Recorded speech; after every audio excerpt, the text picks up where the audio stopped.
Hi, everyone, and welcome to episode 44 of the Tick Bootcamp podcast. The title of today's interview is The Naturopathic Health Doll, an interview with Dr. Veronica Leslie. My name is Richard Johannesson. And I'm Matt Sabatello. Today's podcast guest is Dr. Veronica Leslie. Dr. Leslie is a 35-year-old U.S. and U.K. educated naturopathic medical practitioner from California. Dr. Leslie completed her undergraduate work at California Polytechnic University, graduating with Bachelor's of Science degrees in agribusiness and food marketing. She then continued her studies at the College of Naturopathic Medicine of the United Kingdom, earning a diploma in biomedicine, nutrition, and an additional master's level diploma in nutrition. Dr. Leslie grew up in a rural agricultural environment in Fontana, California. During her youth, she estimates that she was bitten by ticks hundreds of times. She said because she was a tough farm girl, she would just throw ticks off when she found them biting her. In 2017, after a trip to Jackson Hole, Wyoming, where she had been bitten by mosquitoes and biting flies, she began to exhibit the symptoms of a vector disease. First, she began to show a rickettsial rash, and the symptoms progressed for 7 months until she finally tested positive for several tick diseases, including Lyme disease, Ehrlichia, Bartonella, and Babesia. Today, Dr. Leslie describes herself as 100% in remission from her tick disease and vector diseases. Hey, Dr. Veronica Leslie, and welcome to the program. Hello. Thanks for having me. Can you share with our listeners what you were like and what your background was like before you began to show the signs of a tick disease? My original background was in agriculture, so I'd been exposed to potential vectors and things my whole life, but was a tough farmer girl, so I just kind of would throw the ticks off or whatever, and it wasn't really a big deal. Later on, I ended up going to complete a naturopathic education and some nutrition diplomas as well. I had had some bouts with hormone issues, and so I overcame that, and that was just something that I really wanted to further study, and so I did. I worked as a caregiver for a while. I was actually a caregiver to my grandmother, who was an Alzheimer's patient. And then I set out to start up my own practice. And, just when I actually went into getting ready to really finally start my life is whenever all that started happening to me. Dr. Leslie, you have been diagnosed with suffering from Lyme disease. And one of the things that's interesting about the pre-podcast interview we had with you is we didn't get to discuss how you believe you became the victim of Lyme disease. Can you share with us how you think or what vector caused you to suffer that pathogen? I really just had a very stark downhill spiral after visiting Wyoming. I was in Jackson Hole, Wyoming. And upon coming back from that trip, I had a bunch of dots all on my leg, which at that time I thought perhaps was a bunch of mosquitoes or biting flies. And, I didn't really think much of it. I had a bunch of gastrointestinal symptoms. And so when those marks really didn't go away for a long time, I knew something was weird because I was never a person that, first of all, was even targeted by mosquitoes really previously. They didn't like my blood, and that's when everything just really started happening. And I kept thinking maybe it's Giardia, or I kept thinking other things. And, those weren't what I was finding to be the answer. So I, thought, okay, I'll go on a gut protocol. I'll try that. That didn't work. And then, just one after another, all those classic symptoms just started popping up. And, eventually I had to go and find my own answers, but that's how it started for me as far as just the beginning of the unraveling of everything. So what do you think caused you to suffer this disease? Was it contact with a mosquito? Was it contact with a tick, or was it something else? I believe it had to have been mosquitoes or the biting flies that they have there, where I was particularly, which was right off the Snake River, which has some stagnant water, perfect breeding ground for mosquitoes, the biting flies. I really don't think it was a tick. I'm very familiar with tick bites. I'd grown up getting hundreds of them, and had not had any issues up until that point. Of course, the alternative argument could be that, I'd been infected with Lyme disease, but it was not active because I had had a robust and strong immune system. I was on top of my health. It could have been the catalyst of going to Wyoming and getting bit, which I know from Wyoming, I definitely did get Ehrlichia. So that could have been the final, straw that broke the camel's back that unleashed maybe Lyme that I had already had, or it could have been where I contracted everything. That part we'll never potentially know in full, but what happened in Wyoming definitely was part of the catalyst to bring down everything else. How do you know that you contracted the Ehrlichia in Wyoming? Well, in hindsight, I realized, oh, that was my, Ehrlichia rash, the classic rickettsial rash all up on my leg that had eventually spread. But what I really didn't factor in at that time was any other type of tick illnesses. I was just thinking, well, this isn't the Lyme rash, But later on, when I actually did start treating my infections, and I had tested positive for the Ehrlichia later, and then that's when I had made the connection. When I started treating this, the whole full-blown rash came out again, the rickettsial rash. And so then I said, yep, that's what happened. I got infected with Ehrlichia in Wyoming. And so I didn't know if, like I said, that was something that all happened nonstop shopping there, or if it's something I'd had, and that one ehrlichiosis exposure is what sent me over the edge to have everything come out. Now, are you sure you didn't have your Ehrlichia exposure from a tick bite? I mean, it's possible, you never know. And that's the thing with this disease, is that we're not necessarily sitting there and shaking the hands and greeting our vectors and knowing exactly who or what is, giving us these terrible life-altering diseases. But I really just don't think that it was a tick, because the way that the bites were not consistent with any of the tick bites I'd ever had in my life. And I have had so many. So I just really feel that that was not what, I mean, there might have been a tick that bit me in addition to perhaps mosquitoes, I'll never know. But I just felt, and that's part of why I did not get on top of this as soon as I did, is because that I felt that there was no tick bite. If I had even had the slightest inkling that that was a tick bite on my skin, I would have probably been more proactive in looking for solutions associated with tick-borne illness, as opposed to me thinking this was some sort of attack from biting flies or fleas, and really just like passing the buck on it. Dr. Leslie, how did the tick bites that you had received in the past present differently than these or whatever contact you had with a vector in Wyoming? So the tick bites I'd always had before generally had some sort of like almost like little lump. It would feel almost like a little cyst or a little rock or pebble underneath the area of irritation. And these particular rash markings did not. Also, they were almost like really large scale, like petechiae, which was like bleeding under the skin. So it was like a bunch of dots of basically blood underneath the skin, which I figured to have been some sort of histamine response in response to the mosquito bite, because mosquito bite saliva obviously is really irritating to people. And I didn't have any of the particular itching. I didn't have any little knots or anything underneath the skin. So it was just completely different for me than what I had experienced with any other previous tick bite, which is why I just never even connected that that would have been potentially from a tick if it was.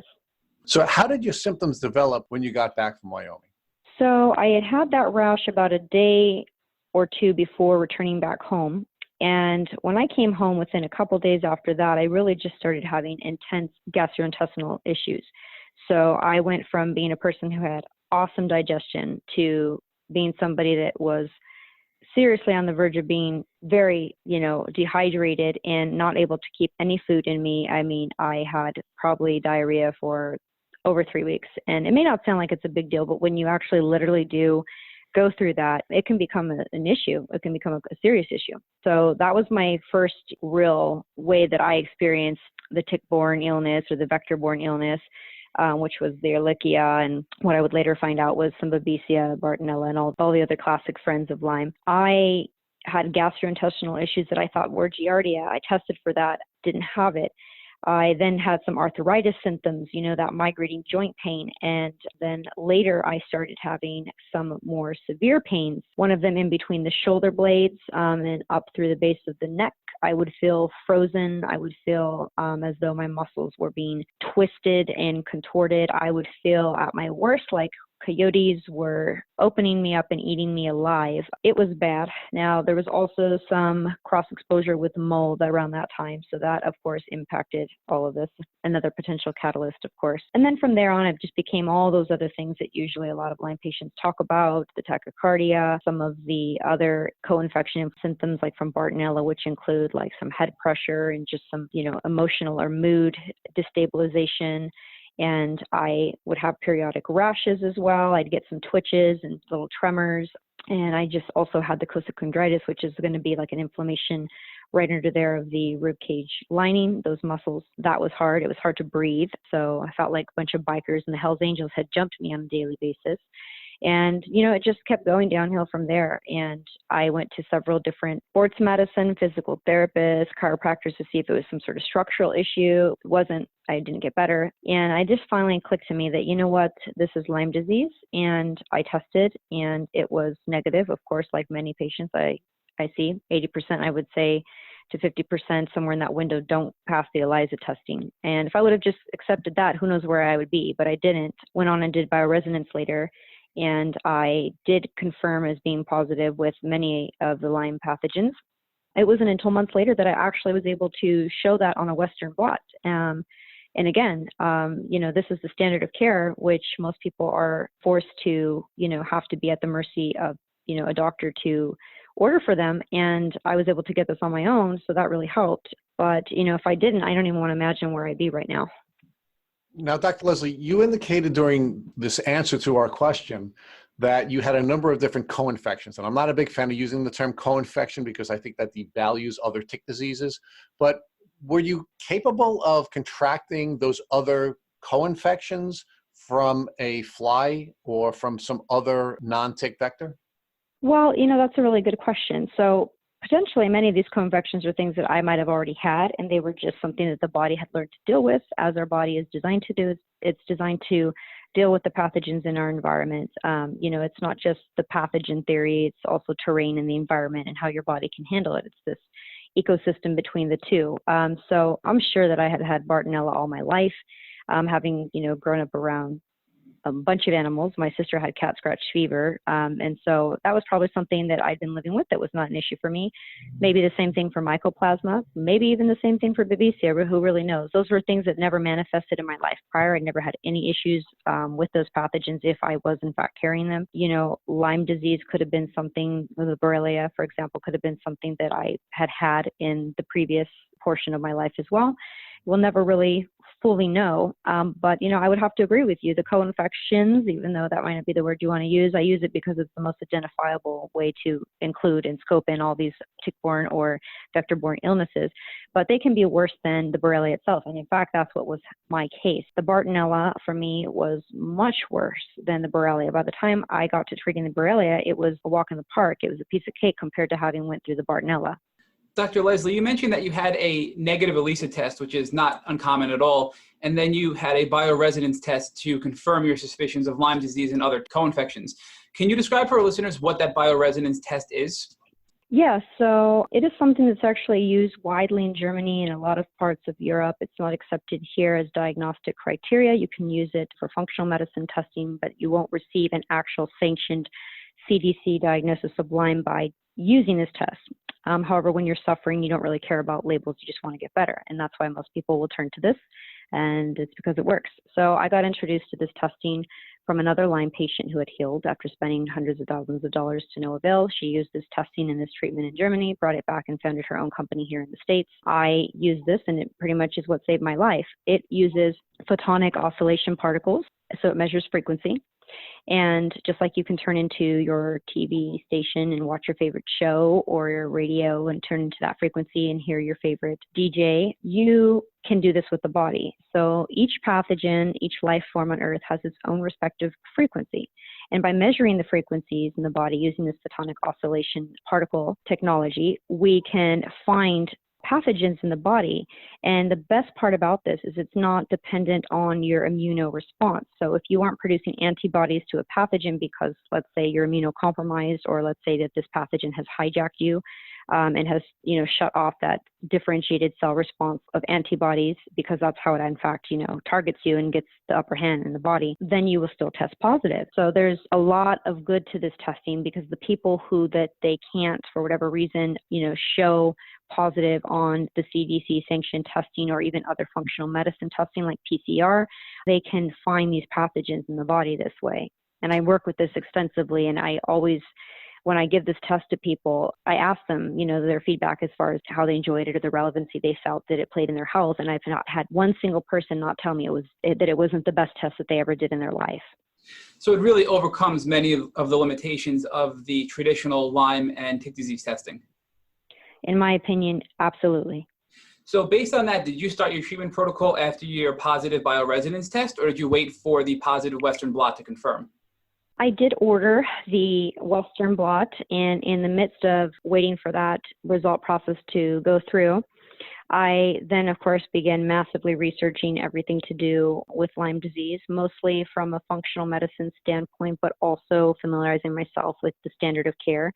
In doing so, that's when I started learning things like the success rate for antibiotics was not what I was predicting. And I started deciding what was going to be my treatment protocol, in case that this did come back positive. But I had pretty much made up my mind that I was going to treat this regardless. So finally, when I did get that confirmation back is when I decided to proceed with the immunotherapy and go with, the whole pre and during and post Lyme plan that I had designed for myself. So, Dr. Leslie, in your pre-interview questionnaire, you had mentioned that you tested positive for 2 mycotoxins as well. Can you talk about what a mycotoxin is and how you got a positive diagnosis with that? Mold is becoming an ever prominent issue. That's for several reasons. First of all, our housing here in the United States is wood frames for the most part, drywall. This is very conducive to growing mold. It's not like concrete or clay housing that's used in other parts of the world.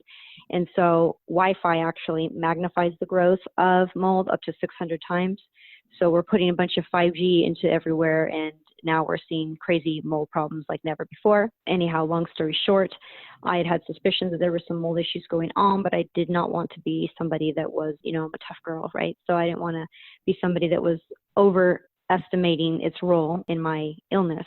But in this bioresonance test, it actually will scan for mycotoxins and for mold. And I came up with a couple molds. I came up with, which is actually a common outdoor mold, and that didn't really play much role in my health, I'm sure. But I also tested for Alternaria and the mycotoxins from that. And I also had ochratoxin. So this was something that at that point really opened my eyes. And I said, okay, this is probably indeed playing a role in my health. And so I started treating for that as well.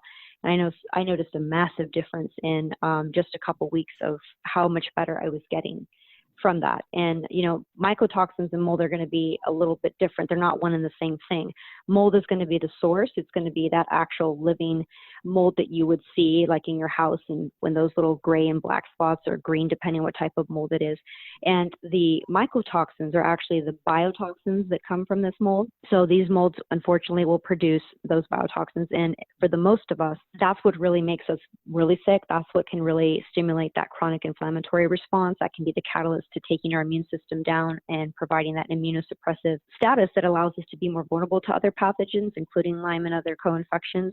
And so that's something that, when you factor into your treatment, you need to, of course, address mold and eliminate that from your immediate area, and you need to address mold exposure. But the mold is generally going to be more aggravating in an allergenic type of way.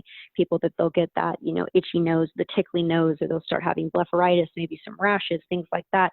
But the biotoxins can be what start doing things like, changing or impairing your vision, allowing us to have, pain issues or other like neurological symptoms. So there's a stark difference between the two. They don't always come hand in hand, but oftentimes they do. As an IT professional, something you said really caused me to pause, that Wi-Fi magnifies mold growth up to 500 times. I know that CleanCart has posted about some research in regards to having mold in a controlled environment, which would have meant no Wi-Fi, and having mold with Wi-Fi. And they have found that the mold with the Wi-Fi exposure actually grew 600 times more. And it's a really crazy thing when you think about it. But if you understand how the electromagnetic wavelengths work and their effects on human physiology, it's not unsurprising that it would do the same thing for mold. There is this very cellular stimulating type quality that we get with these magnetic waves, and that's why some people report feeling wired and not being able to sleep, and we have some hyperactivity disorders with children now because they're always on tablets. So for me, it's not something that I immediately thought of or made the connection with, but once that I read about this study, I said, wow, it makes perfect sense. So in addition to Wi-Fi, is the same true for like the 4G cellular networks that our cell phones work off of, and now how most of the world is moving to this 5G network? Absolutely. And in fact, I think that that's why we're seeing, a lot more chronic health issues than we did before, and pathogens that they didn't previously really cause us so much grief being the reasons why some people's lives become destroyed. It's because of this immunosuppressive effect that we get from Wi-Fi and all these other cell towers and just daily exposures. And what's scary is that we're continuing to raise that dosage, with 5G now going everywhere, and who knows what's going to be next. Now that you basically self-diagnosed yourself with Lyme disease and these other diseases, what were your first steps to start to heal yourself?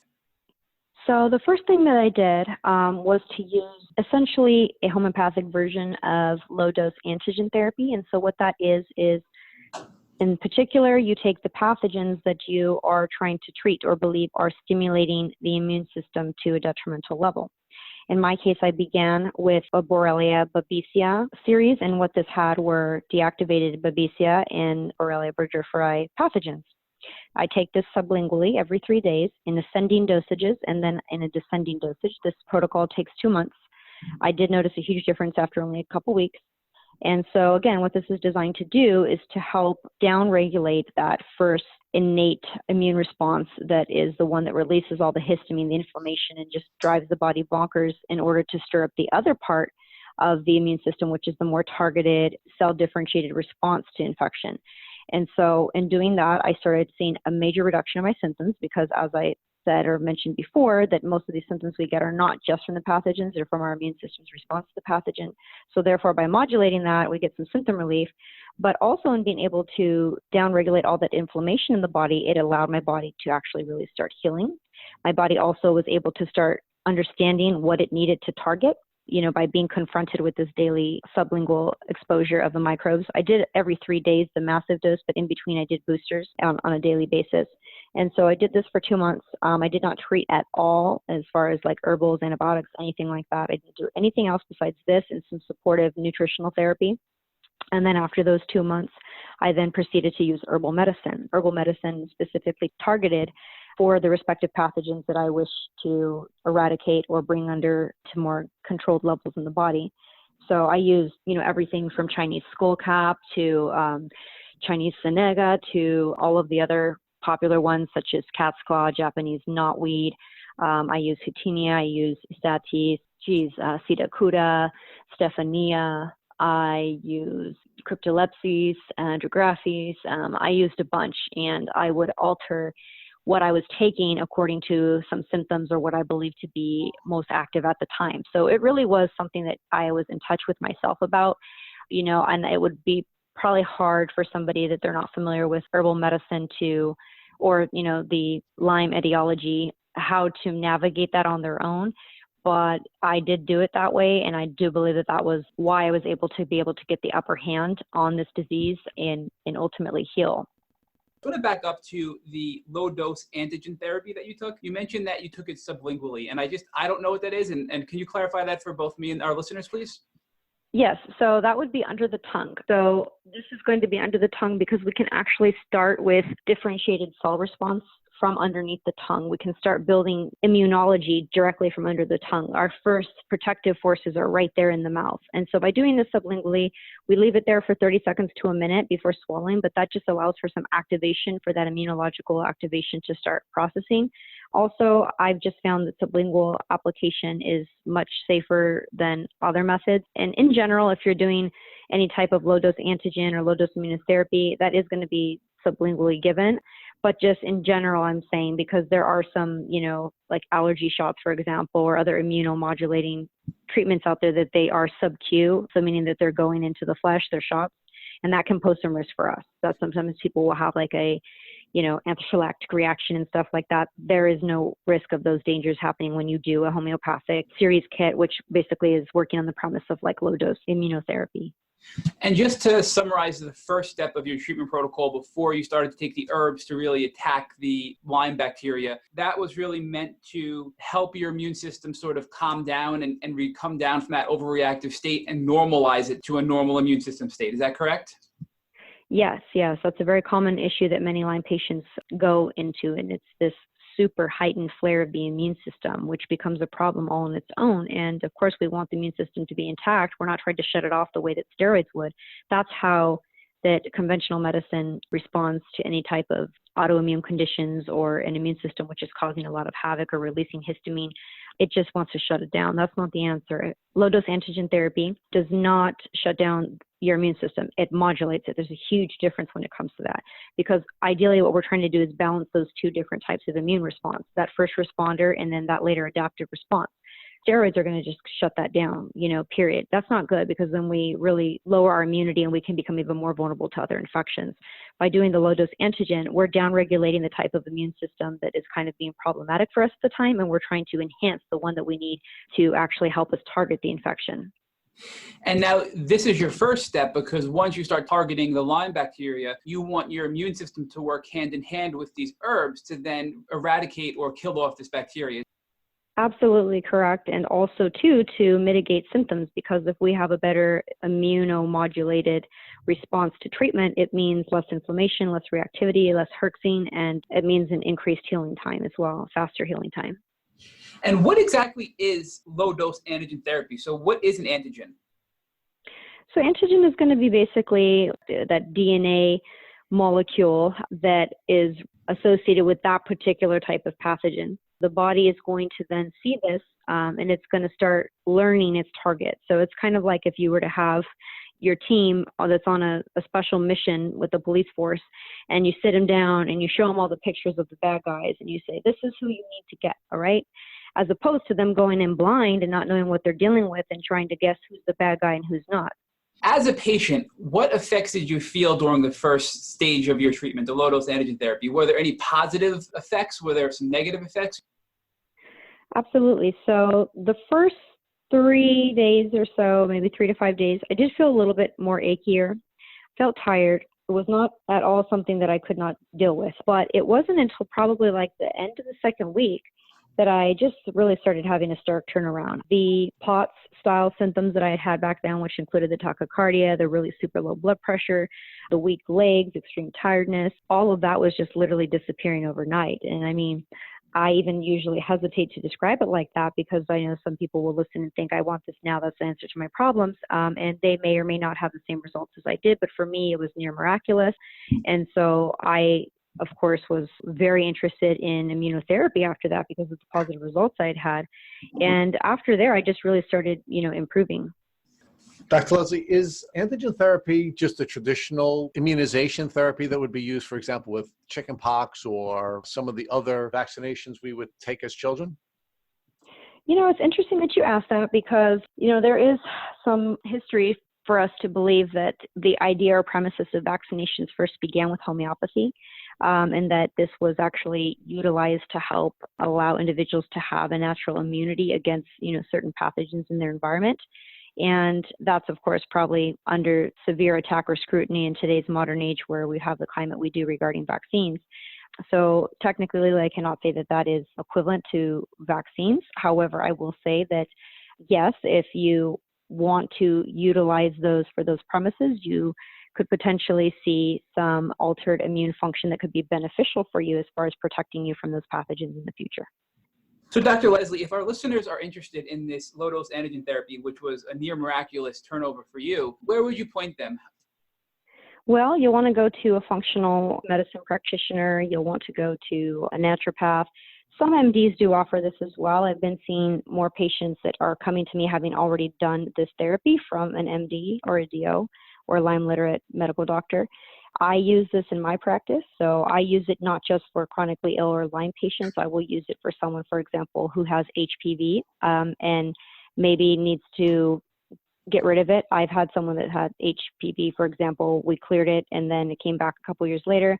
We're going to be putting them on the kit again, because I've seen this work, for example, with people with shingles to suppress it from ever coming back, providing we use, obviously, that respective, herpes zoster pathogen. So it's really useful in many applications, not just as it pertains to Lyme disease. You can get a pathogen that you happen to be having trouble with, and if you do this immunotherapy, it can basically help your body to suppress that activity of the pathogen in your body from there on out. Dr. Leslie, I have to ask, normally we hold this information for the end, but if any of our listeners were interested in speaking with you and seeking your homeopathic services as a doctor, can they not only contact you both locally, but you do teleconferences for doctor visits as well? Yes, actually, that's pretty much predominantly how I run my practice. I never really found solace in the brick and mortar model. I like to be able to take my time to do the research and really analyze and talk to patients. I think 2 hours talking to them on the phone for an intake is much more valuable than seeing somebody in person for 15 minutes, especially when it comes to chronic issues. So yeah, I definitely do that. I do over the phone. I can do Skype if it's necessary to see them for whatever purposes, to analyze maybe something like a rash or things like that.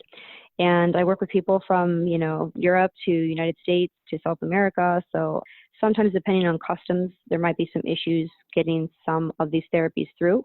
But for the most part, I've had success in being able to use them with people worldwide. So we'll get to this again at the end, but I'm just going to say it now since I asked the question, that your website, for those that are listening and are interested, is healthdoll.co, healthdoll.co. Yes, that's correct. So now, how long were you on this low-dose antigen therapy before you moved on to your herbal therapy to actually start attacking and killing off the bacteria that was in you? About 2 months. So I was 2 months on the immunotherapy. I was feeling really good, although not 100%. But I had really started getting my life back at that point. At least if I had to have lived my life at that point like that the rest of my life, I would have been okay. And so I then started with the protocol for the herbs. And there were some that were constant throughout the treatment. And then there were some that I used as certain symptoms presented, which I would have associated with certain pathogens. And I really was just self-treating for, I would say pretty heftily for 4 to 5 months. And I always worked with my body. I never pushed myself. The one time I felt like I took enough herbs to get a little bit herx type of reaction, and it wasn't even that bad, but I did have a small herx.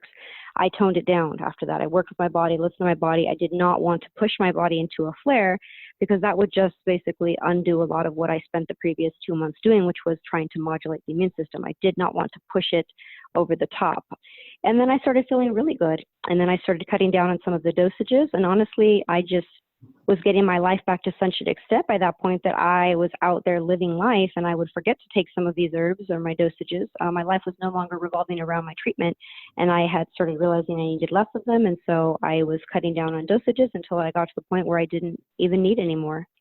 I think something that's very important for our listeners is you were almost bedridden in pain for 7 months, according to your questionnaire for this interview.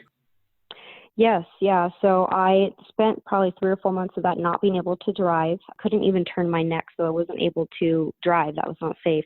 I also started having some cognitive impairment that would be sporadic, but nonetheless, it was something that was, very frightening to drive to a grocery store that's literally, if you wanted to, you could walk to and get lost on my way back home, So there was definitely a lot going on for me. The pain was probably the worst part of it, not being able to get out of bed. It was a 2-hour mission for me just to decide to get out of bed for the day and try to drink some matcha and to gently but slowly try to move around a little bit just so I could get to moving. It was definitely the worst pain I've ever had in my life. Dr. Leslie, could you distinguish an acute infection from a chronic infection for our listeners? And can you also, as a follow-up, advise them about whether or not low-dose antigen therapy would work for somebody at the chronic phase of an infection? Yes, so the low-dose immunotherapy or low-dose antigen therapy or the homeopathic versions of these, they are especially designed for the chronic illness patient.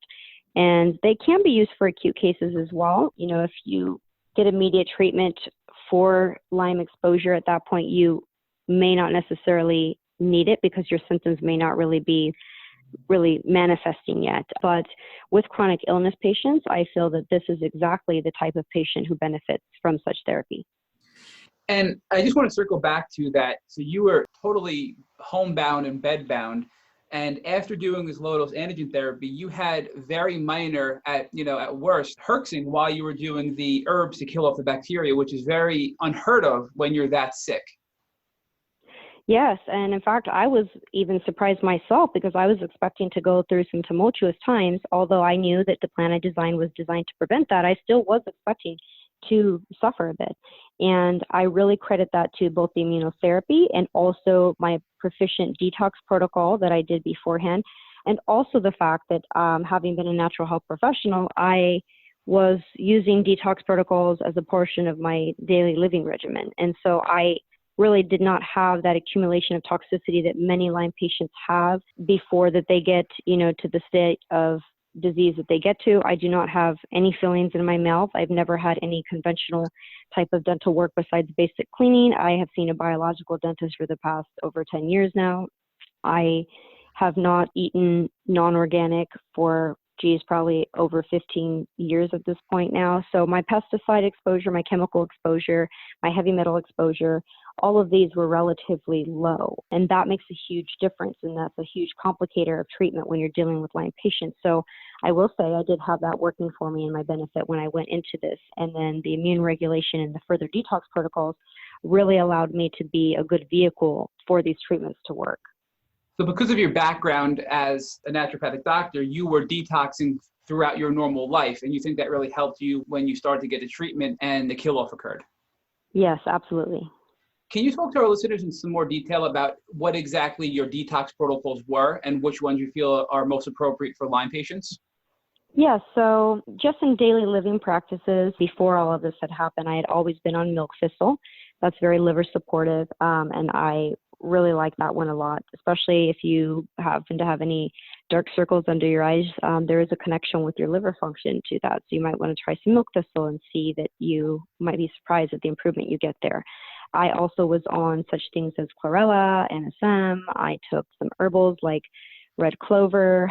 I was on, diatomaceous earth here and there, which is really good at pulling out some pathogens in the gut, as well as some heavy metals and binding even with mold. In fact, I did use diatomaceous earth for mold. It works quite well.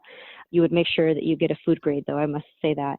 And so I'd been on all these type of things beforehand for years. And then whenever it came down to actually dealing with Lyme, I did liposomal glutathione. So I really recommend the liposomal format. I see patients who have done the IV format, and the feedback that I get from a lot of other Lyme patients is that was not beneficial to them. It gave them a lot more symptoms than what they went into the treatment having, but they seem to do very well with the liposomal versions.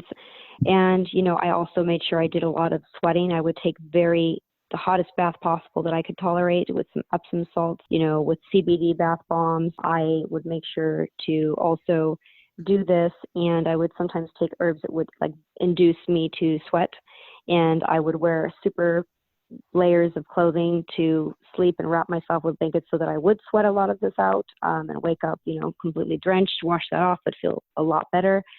I used various amounts of detox protocols, and I pretty much would change them according to what I felt was necessary at the time. But I would say probably glutathione was a big staple for me. I will disclose, though, that that's not appropriate for everybody. Some people, genetically speaking, that have some issues with, their sulfur pathways can react negatively to glutathione. Glutathione is very common among most of our guests as a tool to detox, but most of them have used IV glutathione. Can you speak to the difference between IV glutathione and the liposomal glutathione that you just discussed? Yeah, so the IV obviously is going to be, something that you get injected with. The dosages are much higher, and that might seem like it's a better idea, and maybe for some people it could be. However, if you are an ultra-sensitive patient, or if you've been through some harsher kill protocols, if there's a ton of immunodysregulation and inflammation, the body becomes hyperactive and hypervigilant in how it responds to any type of stimulus at this point. And so by going in and putting a mass level of something that does or induces detoxification in the body, if you're not already proficient in that, you can magnify problems. And I find that doing it slowly but surely with the liposomals brings a better response, and it's much more higher in the ability to be tolerated. In addition to your low-dose antigen therapy for 2 months, and then after that, your 4 to 5 month herbs to kill off the bacteria, you also mentioned in your pre-interview questionnaire that you did some homeopathic lymph drainers. Can you discuss what that means and actually what they do? Yes, so I love using homeopathic drainers. There's ones that you can use specifically for the lymph. I have ones that they target the spinal column. I have ones that they target the brain, etc. Lymph in particular was an issue that was really challenging for me. It has been challenging for me since they sprayed a bunch of pesticides on my town. Getting chronic illness from these vector-borne diseases, of course, only magnified that. And so I needed extra help in this area. And so I used the homeopathic lymphatic drainers. And what these do is they help induce or promote the body's natural mechanisms to perform drainage, which is being able to mobilize this lymph fluid so we can actually get these pathogens and the pathogenic byproducts out. Because a lot of phagocytosis, which is whenever we have these immune cells that they're able to engulf and destroy all these pathogenic cells, we have the byproduct of that generally coming out in the lymph system, or the lymph system is processing this, which includes the spleen as well. So we really need to facilitate moving this along. If it becomes stagnant, which can happen with Lyme disease, we're going to just bustle up with toxins. And you've probably thought, oh, well, we do this type of, detox, we do this type of detox. A lot of those are all targeted at the blood, the GI tract, and other various issues or parts of the body for various other issues. But the lymph is its own special niche, and it really needs to be addressed on its own. And so that one also was a very big game changer. On a side note, for anybody that has any type of, circulatory issues or issues related to lymph, such as cellulite, having a puffy face, etc., water retention, they would be very surprised to see the results they would get from using a lymphatic drainer. Above and beyond that, you mentioned that you actually followed Stephen Buhner's protocol for your herbal protocol. Can you talk about how he inspired you for your herbal protocol to kill off the Lyme bacteria?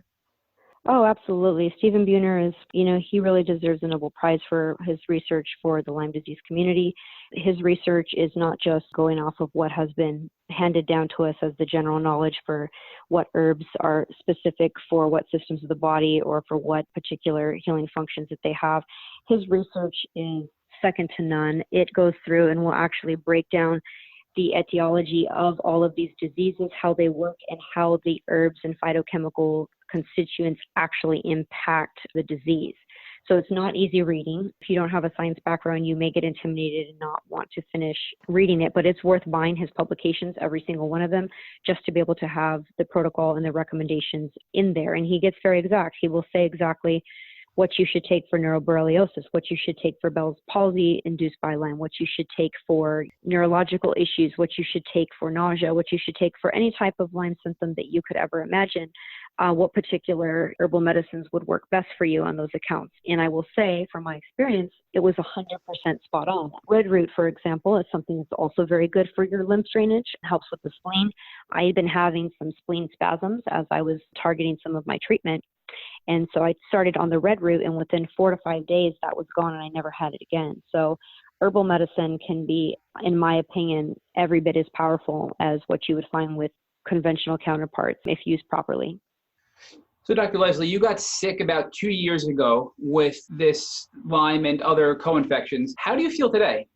I have my life back 100% and then some. I mean, I have such a meaning and purpose in my life now, having, overcome Lyme disease. And it's something that I have become very passionate about advocating for and helping others with. As of a handful of months ago, I opened up my practice, which was previously just aimed at helping women with women's health issues and hormone issues, hence the name Health Doll. It was a modern approach to naturopathy. I've now since evolved into taking some chronic illness patients, people with multiple chemical sensitivities, people with Lyme disease, people facing autoimmune diseases induced by viral agents such as Epstein-Barr, things like that. And it has definitely been a lot more on my plate because these are more complicated disease models and patients to help. But it has been extremely rewarding to be able to see people that were, for example, in a wheelchair, not able to celebrate their children's birthday, be able to now take their children on their own to Disneyland. And I do have patient stories like that. And so when you know that you've made this type of a change in somebody's life, it's just something that gives me the power to run from 7 a.m. to 1 a.m. if I have to. With that said, there are a couple things that are different now. Having went through that mold exposure, I can no longer drink things like kombucha. I cannot have some of the vegan cheeses anymore. There's just a much higher sensitivity, a lower threshold for exposure for certain things. And, I'm always very cautious to take care of myself, not let myself run down too much, because I know that if you have that whole last straw that breaks the camel's back again, I don't want to test this and see if, I would find out if I would get sick again. But all I know is right now I have my life back. I feel great. I feel as good or better than I ever did before Lyme disease. You just said that if you have mold exposure and mold sensitivities, kombucha is not good to drink. And I know many Lyme patients, including myself, use kombucha regularly to help strengthen their gut health. So can you talk about why kombucha is not good for people with mold sensitivities? Well, it may not come down to the fact that it's not good for them. For some people, maybe it is an awesome healing agent. We're all bio-individual and we're all very different. Some of us, have a lower threshold for mold and an inability to break it down genetically speaking. So I'm one of those people. You can test yourself for that. There's the HLA gene that you can have done and you can see how you metabolize or break down molds. I'm homozygous for that mutation, and so I do not break them down very well. It doesn't mean that if you have this, you can't get better from mold exposure. But just after having went through that massive mold exposure on top of not having a proficiency to break things down, I just personally found myself very sensitive to these things. And I have talked to a few others who have had the same response. That will probably not be the norm for most patients. If you drink kombucha and it helps you, by all means, you should continue drinking it. In my particular case, I've just noticed that that does not allow me to continue in the way that I would want to continue. I will experience symptoms. I will have tingling. I will have certain things that I had when I had the mold exposure. So I just make sure that I avoid those things. And one other thing I forgot to ask you earlier was that in your pre-interview questionnaire, you also said that the BioCult probiotic was a huge game changer for you. And most of us Lymies do take probiotics on a regular basis to help, again, promote our gut health. So what is different about this BioCult probiotic? Ironically, what happened is I used to have a much more expensive probiotic, this very fancy smancy one that costs like probably 7 times more than the BioCult does. And I got this one, the BioCult, actually by mistake. And so I started taking that because I figured I didn't want it to go to waste. And that had happened right around the time that I had come back with all those gastrointestinal symptoms. So about a month after suffering with all those issues is when I had started the BioCult, about 3 to 4 weeks after that I came back from Wyoming. And that started working for me within like the first week. I mean, it wasn't all in remission, but I started having massive gut improvement. And then I had posted about this, and then I had been in touch with the company because obviously they saw my post, and they had sent me some of their research because it turns out that they pay for a ton of research. They get some of the best probiotic research out there done for their products, clinically done at the highest level, which is a double-blind, placebo-controlled randomized study. I went through a lot of their research. I saw that a lot of their strains, particularly in that particular product, were very good for people that were lending toward autoimmunity, which was happening to me at that time. And so it was just very effective for me. And I tried a couple of their other products after that, such as the Candida one that they have. I've liked every single product that I've tried. They did just actually come out with a new probiotic. It's the first of its kind. It's a probiotic intended to target migraines. So, the gut and the brain axis is very much involved in your overall health. So the gut has often been deemed the second brain, and with good reason. And so they've done a lot of research to show how that certain strains of probiotic bacteria can impact the incidence of chronic migraine. And they did a clinical study for this, and they saw that the individuals who took this BioCult Migrea, which is for the migraine, the chronic head pain, they reduced their onset of incidence of migraines by 45%. Isn't that astounding? This BioCult probiotic would be beneficial for our listeners that are experiencing immune system problems or potentially any sort of autoimmune type issues. I believe so. Yeah, I have given it to several autoimmune patients and they have loved it as well. And like I said, some of the strains are attributed to having a good immunomodulating effect.